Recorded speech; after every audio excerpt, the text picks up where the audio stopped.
Welcome to the XY Adviser podcast, a global community of financial advisors sharing and learning with one another to drive the positive evolution of financial advice. To get involved, go to xyadviser.com or simply download the XY Adviser app.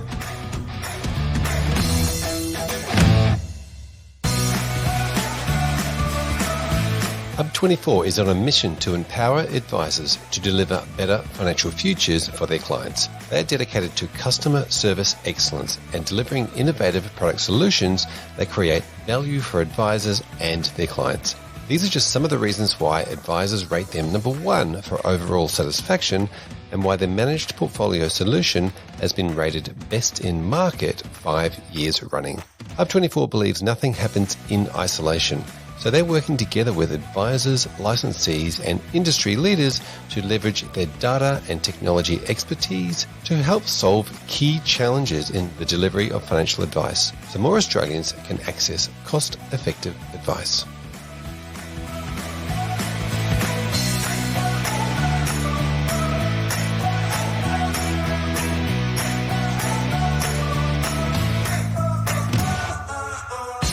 Welcome back to the XY Adviser podcast. I'm Fraser Jack and I'm joined by Cara Williams. G'day, Cara. Hey, Fraser. How are you? Very good. Thanks for hanging out with me. Now we're in real life. We're in person. We're hanging out in the same room because we can do that here in Queensland. Very lucky to be able to see someone live, isn't it? Yeah, it is. It is. Certainly don't take it for granted. Now let's start with a very quick overview of you and where are you working at the moment? So I'm a financial advisor at an amazing business called Sufficient Funds. Yeah, well, fantastic, and a business we probably know fairly well, thanks to James and knowing about that business for some time. Give us a quick overview of the business itself. What size is it? How many advisors? Yeah, so we have myself and James as the advisors. We also have Pat, who's down in Melbourne, as an advisor as well. We have about 10 to 15 employees, and we also do mortgage broking as well. So great team. We all work remotely from home or from wherever that makes us happy, and really focus in millennials. So that's our space. That's what we specialise in. We know who we work with. We know what we do. We do well. Fantastic. Yeah. I like to hear that. A great target market and a great and we'll get into this, but a great way of finding new clients and growing the business. Obviously, the business has grown quite a lot in the last few years. Like you said, 10 odd staff, 10 to 15 staff. It's a massive growth from James sort of starting out by himself. So kudos to James. Let's go back in time. Tell us about your story. How did you get into advice?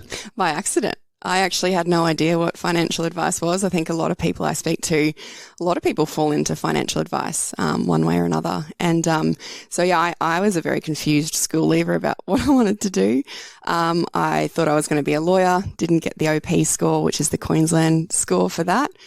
Decided to start a degree in social work and did a year of that and figured out that wasn't for me. Wait, lawyer to social work. How does this work? Because clearly, to me, they're the opposite sides of a coin. Yeah. I was confused. I had to pick something out of a catalogue when I was leaving school. Pretty much, I had no idea. Thought I'd give that a go, and just got maybe 6 months into that degree and realised that it just wasn't me. And then I decided to take the year off after that because I didn't want to be one of those people that continuously changes degrees and then racks up $100,000 of HECS debt. And so I thought I'd take the year off and figure out life. And even in that year, I still had no idea. So that your year of growing up, if you put it that way. Yeah. Did you grow up? I hope so. I'd like to think so. Does anyone ever grow up? No, I don't. You've got to be a kid at heart, right? Yep. Yeah. So tell us about where to from there. How did you fall into this? Yeah, so I was working at Fitness First, the gym, part-time during uni, and then I decided I'll just work full-time in that year off and try and figure out life, and got to a point where I just felt like I wasn't mentally stimulated anymore, and I had, at that stage, middle of the year, figured out, all right, I'll enroll in a business degree, at least it's kind of broad, and I'll figure the rest out from there. And got to the point where I had a friend who had been working a couple of days a week as an assistant to a financial planner who had just come out of a bank and started his own thing. And she said, look, I've got a grad job in Melbourne, so I'm going to move. And do you want the gig? I know you were looking for something. And at the time I thought, I don't really know what financial planning is. And I think it's budgeting. I'm not sure. How hard can this be? I'll do it. And loved it. And so fell into it and progressed from there. And that business I was in, it wasn't until the first year when we did an annual review, like a performance review, I guess, at that year mark, that they said, look, we can see a lot of talent, and is this a career that you'd be interested in? And at that moment I kind of realized I loved what those guys were doing, and I could see it was a career for me, and accidentally sort of fell into it like that. Fantastic. And then that realization that you're a grown up now. Yeah. So where to? How did you get your first sort of start? Yeah, well, so it was I feel like the journey from there, well, the conversation was around, all right, well, what do I need to do to become an advisor? And the conversation was around study. At the time, you only needed a diploma of financial planning. So what I was doing was I was like, all right, well, I'm halfway through this business degree. I want to finish this. For personal reasons, it was a big goal of mine to finish my degree. So at that stage, what I was doing was 3 subjects at uni, 2 or 3 days a week at work. And then in the uni holidays, I was trying to do 1 subject of the DFP. And then so from there, I was looking at, all right, progressing into an advice role. And at that stage, at that business, there was a lot of opportunity for me to be able to sit with the advisor, learn what they do, which was heaps of growth for me at that stage. And then an opportunity arose at one of the big 4 banks, and I was chatting with someone for about 8 months, and I said, this is the ideal, essentially like the professional year actually. Didn't exist then, but I said, this is what I want. If you can make that happen, I'll take the job. And they made it happen, and I made the move after 2.5 years in that first business into the bank, and was there for 5 years as an associate advisor. Now, the bank's pretty attractive for, somebody who's young and recently qualified. They offer a fairly good salary and obviously some, an endless supply of new clients coming in the door. Obviously, that we like to diss on the banks and say, what they've done wrong. But essentially, it's a pretty good training ground, I guess. Yeah, definitely. I loved my time at the bank. I think I got so much out of that. A couple of things. I think, your comment about there's endless supply of clients. I think you get out what you put in. I spent a lot of my time building relationships with the branches that I worked in. And I feel like I'm proud to say I felt like I was quite successful at that, because I think a lot of those people that are speaking to so many, bank customers, they need to understand the value of what you're offering and the service you can provide and the goals that you're able to help clients meet. So I spent a lot of time with those branch staff, getting them to understand what I do and spending that time to be able to get that outcome from them. So that was really good from building relationship side of things, which taught me a lot. And then also, I think from a growth perspective, so every associate advisor was always matched with a senior advisor. So I always felt supported as such. I mean, I gave my first a piece of advice when I was 21. That's incredibly young. Talk me through that moment when you're alone with a client. Oh, I was terrified.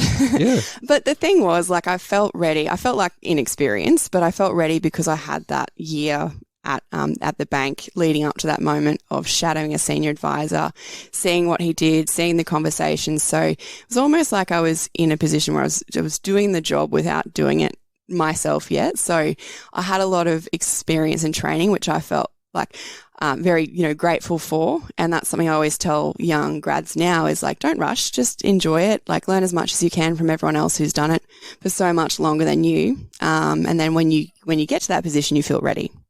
So yeah, it's an interesting time, isn't it, for people when they first kick that off? And I always say to people the same thing, like you don't know everything, you know a bit. Yeah. You don't have to tell them everything you know, but as long as you know more than they do, then you're helpful. Yeah. It's being helpful, right? And it's such a scary moment when you're sitting down with clients who have children older than you and you're like, oh, they're getting financial advice from me. And in my mind, I think at the start, I was probably doubting myself a little bit and thinking, are they thinking that I'm too young? And you get the occasional person who you can just tell from their, body language that they're like, oh, this person's a bit young. But when you start having that conversation with them, you can tell that they're thinking, yeah, okay, she does know what she's talking about. It's okay. And that didn't last too long. I think just with time and experience, that becomes a little bit easier and more comfortable.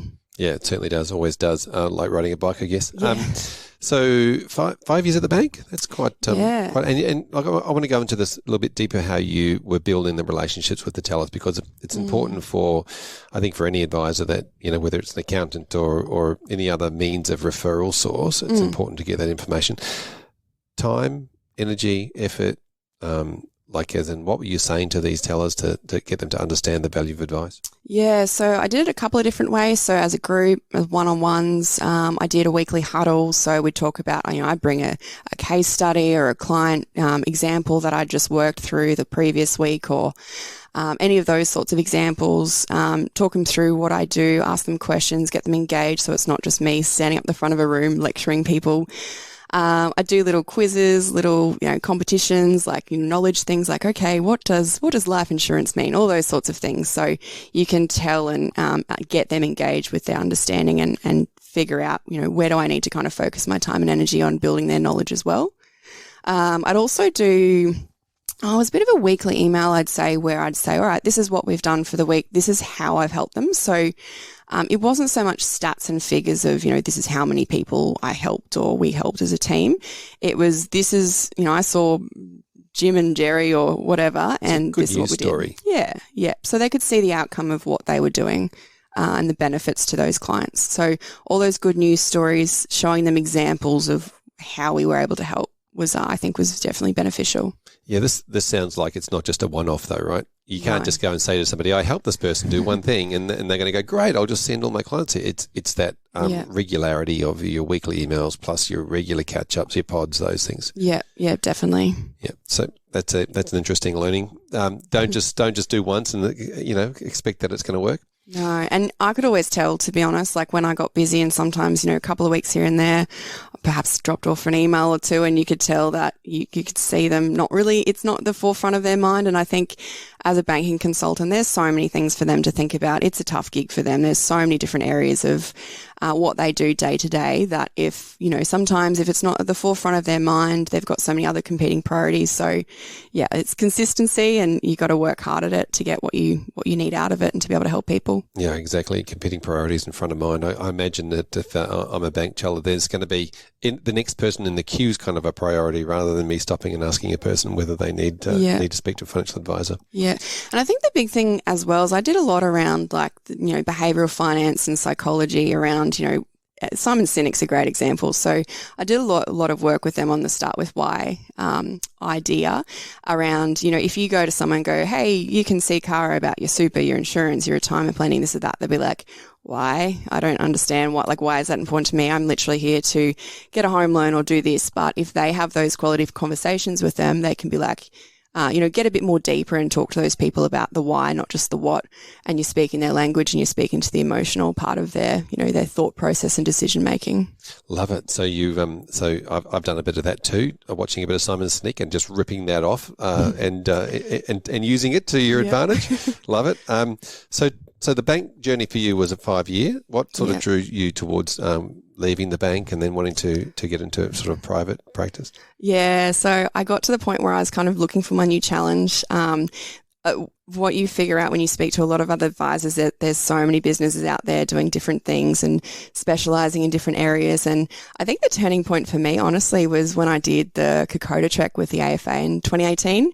You spend a lot of time in your own thoughts and thinking as you're walking through a jungle and assessing or reassessing, I guess, where you're at in life and what's important to you. And I was lucky enough to be able to trek that with a bunch of amazing people who were in the AFA or the financial planning profession who are, years and years more experienced than me. So you have a lot of deep and meaningful conversations, not just about work, but about life. So I think for me at that point, I was thinking, reassessing my priorities and my values. And once I left Kokoda, I came back home. I was like, right, okay, I think now is the time I need to, step outside my comfort zone, try something new, have a bit of a challenge and start talking to people. And I took from about September till May to figure out my next move. I didn't want to rush. The main thing I always said to myself is I don't want to run away from something. I want to run towards something, and I want to make sure that move is right.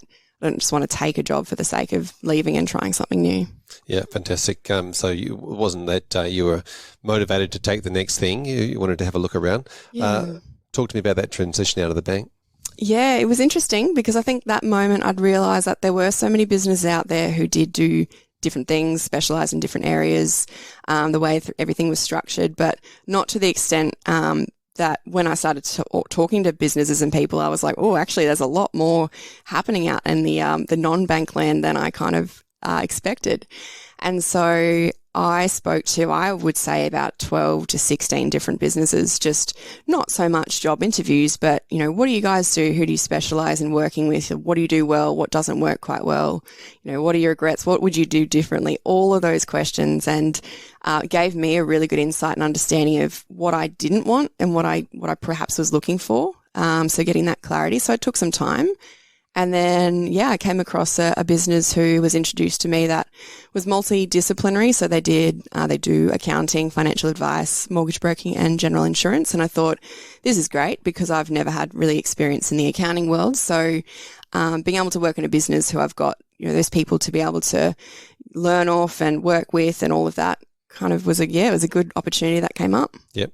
It's not easy to choose a place to go, and sometimes there's definitely places you don't want to go, or there's horror stories. A couple of false starts. I think just understanding people's, you know, businesses and then realizing maybe it's not the right fit. But so it is hard. It is a hard choice, but I think I made that really good decision, which I loved. So where did you go?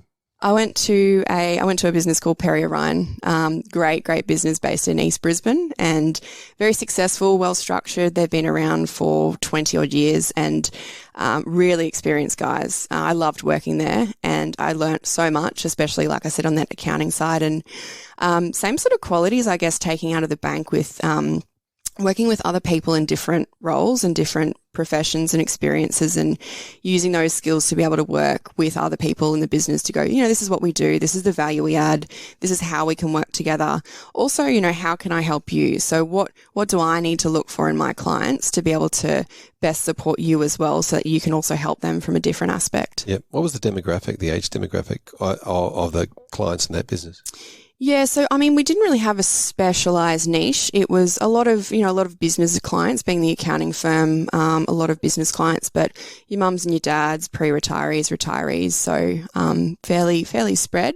I also helped a lot of existing clients' children, so getting into that millennial space. A lot of the clients' kids have, you know, just graduated from uni or starting to buy their first home and all those sorts of things. So did really well in a range of different client demographics. Yep. Is that what led you to want to help millennials? Yeah, and the funny thing is, when I was talking about this to someone else the other day, if you asked me 5 years ago, would I be working with millennials, I would have said no. I think the space I was in at the time, just the service offering and the structure and the processes wasn't the right place for that kind of client. And at the time I was thinking, you know, how would I be able to add value to this client where I am? And I didn't ever think I was going to be, I love the retirees. I love, you know, the stories and the relationship and that sort of stage of life. And so I didn't ever really think about it, but fell in love with the millennials and those clients in that stage of life quite quickly. Nice. And then tell us about your latest move.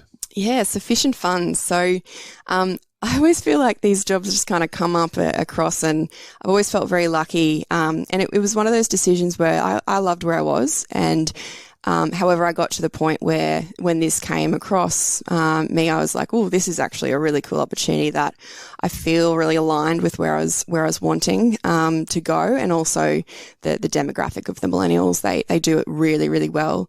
I think a lot of people last year as well with COVID realised working from home and that work-life balance was perhaps, everyone kind of realigned what they wanted out of, that work-life balance situation. For me, I realised quite quickly maybe the 8 to 5 wasn't me. So that was a very attractive part of moving to Sufficient Funds as well, is the lifestyle. And like having that lifestyle for us, but also making sure that, we are showing that to our clients as well, saying, we are leading by example. We want to make this as human as possible. We don't, we're not suit and ties, we're laptops and T-shirts essentially. So yeah, it's interesting, isn't it? And you resonate with like you said, what you're doing is what your clients want to do, and that authenticity comes across, as opposed to working in more of a traditional firm where you go into the office and you suit up. Yeah, that's it. So tell us about that move then, because part of that was obviously being able to be location independent. It's an interesting one. It's interesting being in a team now where I've only met James. I've never met anyone face to face. So we have team members all over Australia and an amazing team in the Philippines as well. And it's strange that I've actually never met people face to face, but we speak every day. We see each other on Zoom every day.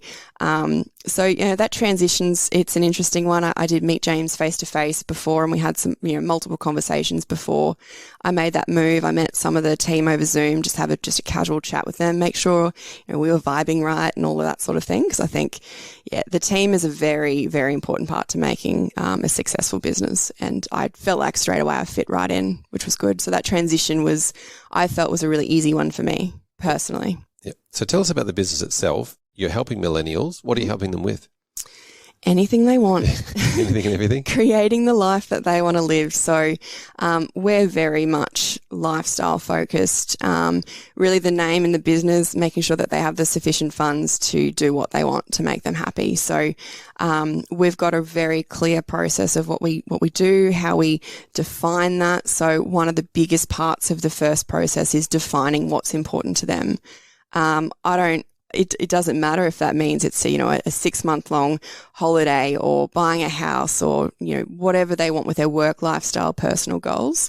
There's no right and wrong, and we just help them clarify that. So defining what's important to them is the biggest part of that. So the goals are endless. I've had one the other day, actually.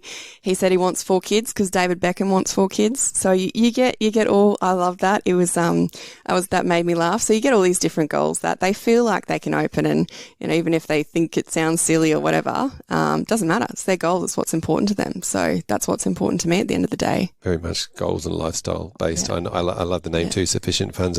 And I believe that the word surf in sufficient was an important factor for James. Yeah. So you've got location dependent. You help with people all over the country. Mm-hmm. Yeah. So clients are everywhere. Yeah. And I have had a few people that, might listen to a podcast and reach out to us, and they might be in Europe and say, I'm coming back in 6 months permanently back to Australia. I want to kind of get my ducks in a row and make sure I'm all set up, because I realise I've been overseas for a few years. So all over Australia, but the odd person that's travelling abroad at the moment. Yeah. Now you mentioned a really good point here that the way that your business gets clients in a lot is through media channels. And you mentioned podcast just then. So tell us about how that works for the business, because obviously, you guys are out there talking on different podcasts, on different media channels to be able to then generate a number of interest or leads in coming to your website. Yeah, so just taking that back a step, I know I had a chat to you actually before I decided to take this role, and one of the things we spoke about was how do you create that comfortability and that rapport with clients when you're literally over a camera and a screen. I think having that presence on podcasts and Zoom sessions and recordings and getting yourself out there in terms of media and social media and networking like that creates that breaks the barrier of people feeling like they know you, feeling like they know the business and what you're all about. So that creates, I guess, just a natural interest in, I'm going to reach out to that person and get some advice because they sound like they're going to get me, and they're just humans at the end of the day. I'm not going to sit there and show them a graph and make it all boring and things like that. Yeah, I think it's a very natural. It's really important that authenticity comes across, isn't it? That I'm a human being and this is how I behave and act, and those things come across, and then people will resonate towards you. Yeah, yeah. So I mean, trying to do that, give examples, get on podcasts, get on videos, get on lives, and get our name out there as such creates that sort of interest in people reaching out. So I know James spends a bit of time on different podcasts and things like My Millennial Money or She's on the Money. Yeah. Yeah. So, they're exactly the kind of clients we're looking for, and that's who we know we work well with and who we can definitely help and add value to.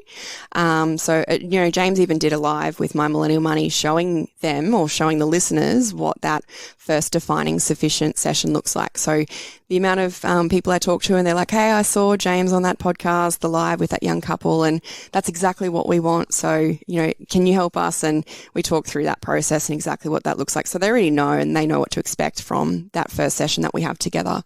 Yeah, that's a really important part, isn't it? That breaking down the barrier of the expectations, of their understanding. It's very difficult to walk into a financial planning office for the first time as a millennial if you've never done it before and you don't know what to expect. Exactly. And so we actually have a first sort of 15-minute call with them first, and it's all about, I always say to people, like, this is about making sure that I understand your situation, I talk through the process, make sure that's the right fit.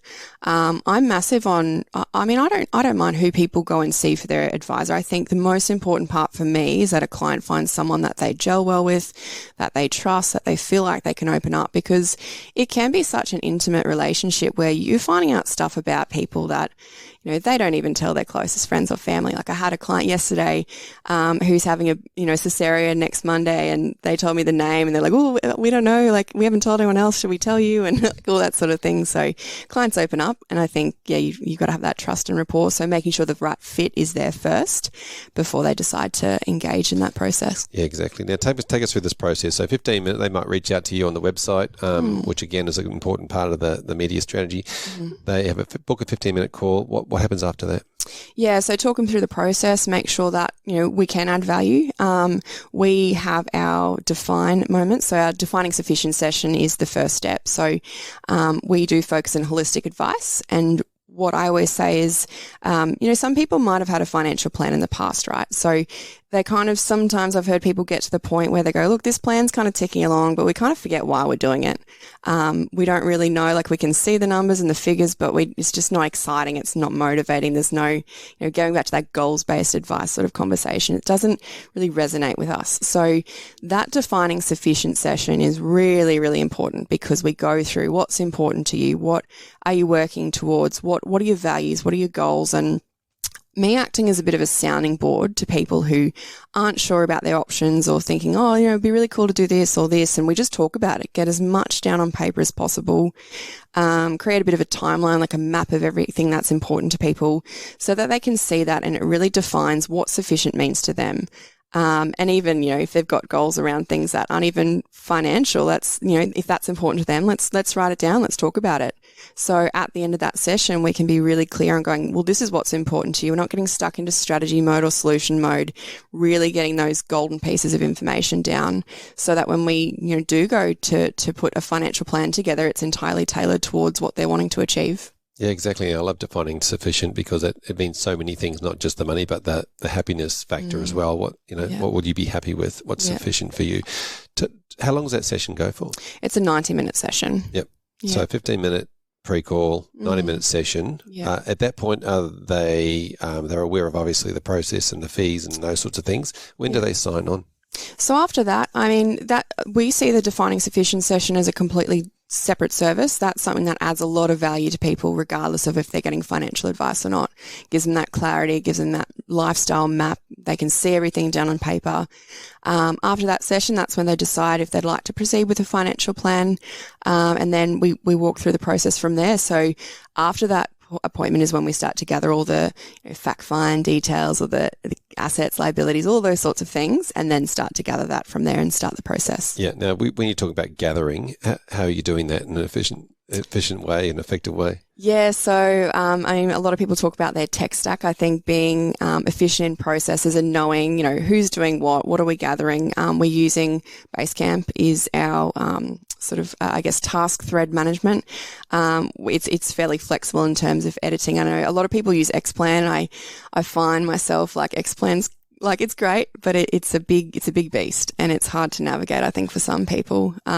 We use Basecamp, which has a client side as well. So fairly simple for them to go, yep, here's my third party authority. Here's this. And they can just upload it into their client side, and we can see that. They can message us, they can comment on things. So it's fairly client friendly, with that process of gathering data. Yeah, fantastic. So Basecamp is a standard CRM that you can purchase out of the box, pretty much, and it's fairly economical. So you've been through that. You've got them on. You then say, here is your sufficient session. Here is the goals, needs. Here's what you want to achieve. Your reason why, and then you can start the planning process. What's the meeting process after that? Yeah, so once we've gathered all that, a few weeks pass, once we've got the information on their super and all of that sort of thing, and start to gather all of that, We have a progress meeting, so that's usually about an hour. And what we do is we sit back down over Zoom virtually and then go through their goals, go, all right, well, is there anything we need to get more clear on? So, you said you wanted to buy a new car. Is that 3 years away or is that 5 years away? How much do you want to spend? So really getting clear of what's in the plan, what's out of the plan, piecing things together, going over their risk profile. So getting more of those specific sort of nitty gritty details. Making sure they're happy with everything. Is there anything that's changed since we last spoke? Confirming sort of the direction from there. Yeah, nice. So that real prioritisation session, a little bit of education, gathering everything you need, and then the SOA. So we've gone for a 15-minute, 90-minute, an hour. Yes. Wow, it's a decent process. Yeah. And then there's the plan presentation. Yeah. So a few weeks after that, through that time, that's when we're doing the numbers, doing the scenarios, the projections, the financial modelling, crunching all those numbers and putting the plan together, coming back and presenting their plan to them, which is 2-hour money plan presentation meeting, going through everything, looking at all the projections, all the moving pieces, what's going on, what's coming in, what's going out, and they can see it and they can feel it. So that's the delivery piece of where we go, you said you wanted a kid or a car or travel or this or that, and they can see year on year what's coming in, what's going out, and they can feel it, and that's the time that they can see everything. Oh, that is possible. That's so exciting. Yeah, fantastic. So the 2-hour plan presentation. And so in that there's obviously, because it's holistic, there's a few amount of strategies, bits and pieces to get through. How do people go with 2 hours of power? Yeah, it is a bit of a chunky meeting. After that progress meeting, I do say to them, look, we're going to book in that financial plan meeting. It is 2 hours. It is a bit chunky. So we do set aside 2 hours. We might not need it all, but it's there if we need it. I usually just, you can kind of gauge when people are feeling a little bit glazed over. You have a cup of tea break halfway through or something? Most people are fine. But I think when they get really stuck into it, you can tell they're really attentive and they're interested. And, I always say about the hour mark, do you guys need to get a drink or have a little bit of a break?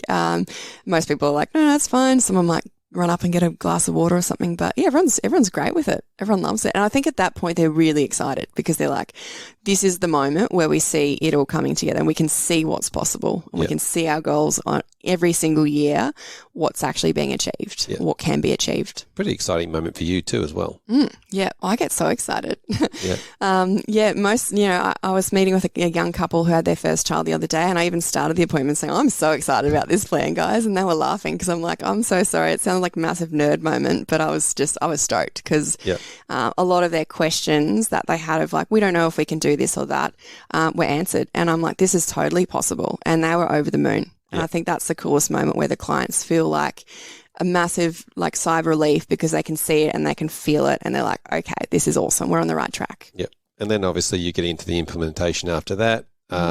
Tell me about it. Are there any other follow-up meetings after that to sort of go through stuff? If we need to touch base and as part of the implementation process or confirm details, there are a few weeks between the progress and the meeting. So if there are a couple of things that have changed, we can just, touch base and see what that does if we need to make any alterations to the advice.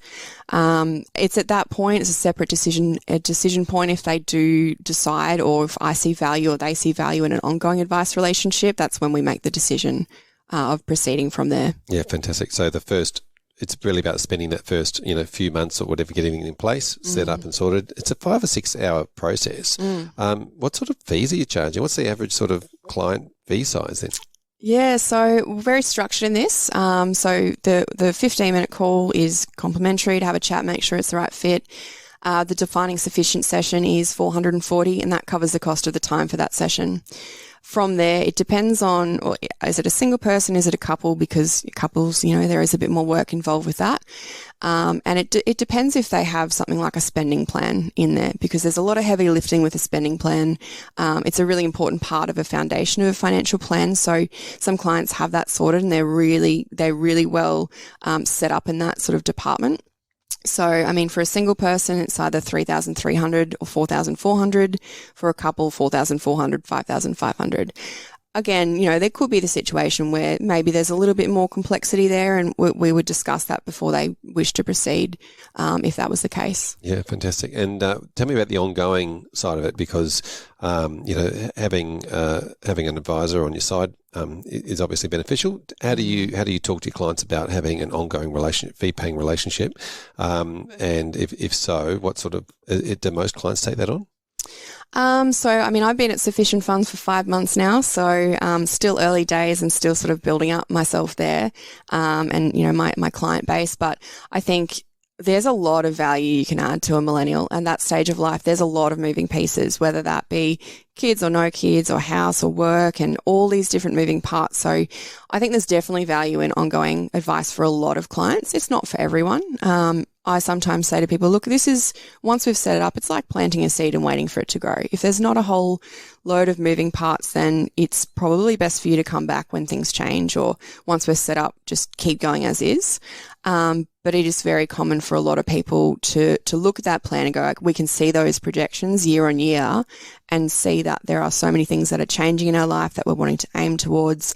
And that's where they're going to get the value, that we're a sounding board. They can pick up the phone if they want to or have questions. And, you know, as things change throughout the year, we can alter the advice, and there's a lot of value that they get, especially on the spending plan side of things. If they are unsure about their expenses and they go, we need someone to kind of hold our hand or to hold us accountable for the next 6-12 months or however long it takes to get that foundation right, then that's what we're there for, to be able to help them through that and then be able to, you know, guide them as things change and as they're meeting goals and what's the next biggest thing. And that's what I had a client actually ask me yesterday when we were talking about ongoing advice.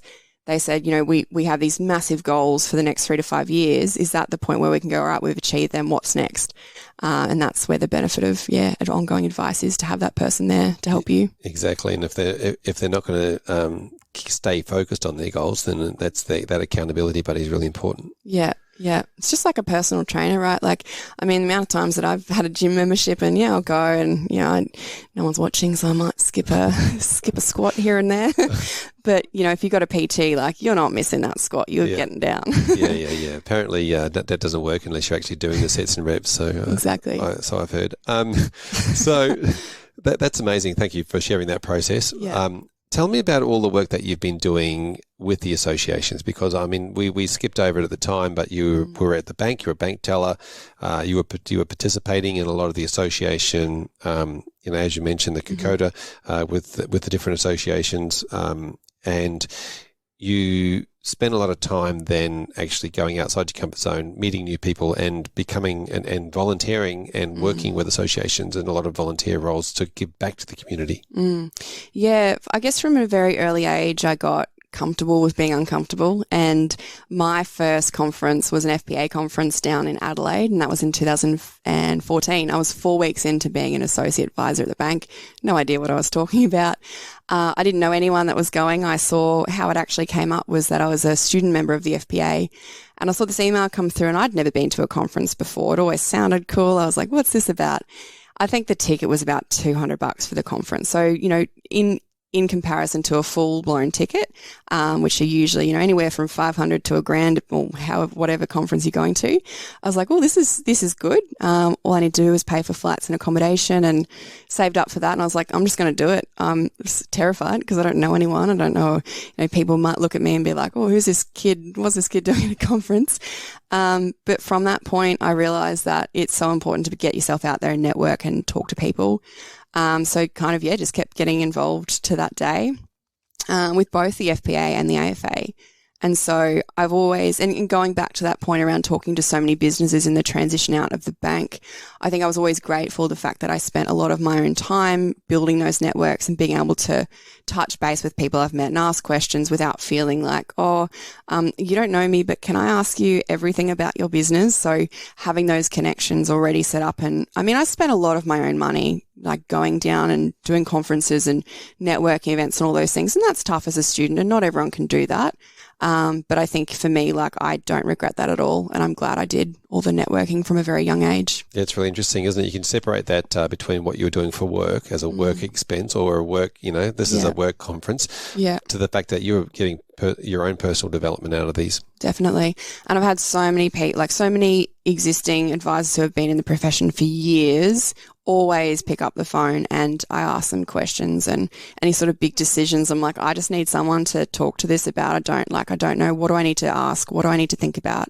And having that sort of experience, getting involved outside of work into those associations, I think is important for anyone at any point in their career. Yeah, amazing. I think with any community, whether it's associations or like an XY type community or even a volunteer community of a surf club or whatever it might be, that you get more out of it. Yeah. If you're putting more in. So tell me about your commitment to then joining committees and being parts of the actual, the working groups. Yeah. So with AFA more so, I am currently part of the Gen Next, which is the Next Generation of Advisor Committee, and also the Inspire Committee, which is for supporting women in financial advice or people who are aspiring to be in financial advice, no matter the role, and also supporting women in the broader community as well. So I recently stood down from the chair of Inspire, which was an amazing experience, and still on the committee. So being involved with those sorts of groups, I think being a part of a team, everyone's sort of, always bouncing ideas off each other, and we're always doing different events and coming up with ideas and doing webinars and all those sorts of things. Getting involved and having your people around you, I think, is really important. So getting involved in that sort of aspect. Yep. And how have you found your own mentorship around, great people and roles, both nationally and around the country, getting to know those people that are running committees in other states? Yeah, interesting. And everyone's got their own perspective on, how they do things, what their experience is, and whether you've got a problem or just need to get advice. I think listening to it's sort of like an ethical dilemma, right? You go, what's your thoughts on this? Like, what's your personal experience on this, and how have you dealt with this? And all of those sorts of questions, knowing people in different positions all around the country and their personal experiences, I think for me, it's really helped. Yep. Definitely. What are some of the highlights of that been for you on being on some of those committees and meeting people? Oh, definitely just the relationship side of things. Like I'm a people's person. I think most advisors you'd say are people because they are working with people all the time. So just the personal friendships and the growth in myself as a professional as well has definitely been the highlight. Yeah, fantastic. And so whether you mentioned you've been at 5 months now at your new position, what does the future hold? Oh, I hope years and years and years at Sufficient Funds. I'm loving it. I've never been happier. I said to my partner the other day, I was like, I've never worked harder, but I've also never had as much work-life balance, which is a weird thing to say. So I think it fits in with my life. I can see there's so much growth still in the business. There's so many clients that we can help. I see it growing. I see myself being a part of that business for a very, very long time. Fantastic, Cara. Thanks for coming and sharing your journey, your story. No, how can people get hold of you if they wanted to continue the conversation? Definitely. So I'm on LinkedIn, and we've got our Instagram, Facebook page. You can reach out, Sufficient Funds, and we've also got LinkedIn page as well. Wonderful. Thank you for sharing. Thank you so much for having me.